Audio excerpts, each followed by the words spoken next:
तो पता मेरे एक दोस्त है, उसने गाड़ी खरीदी है 5 साल पहले, अभी तक गैराज में खड़ी हुई है। पूछो क्यों? तुम्हारा ही तो नहीं पूछो क्यों? है। अरे पूछो क्यों? पूछो क्यों? क्यों? वो बोलता है कि जिस दिन शहर के सारे सिग्नल्स ग्रीन होंगे उस दिन मैं गाड़ी बाहर निकालूंगा। बड़ा बेवकूफ है।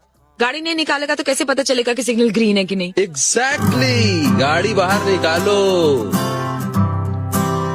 Take your chance baby, take your chance.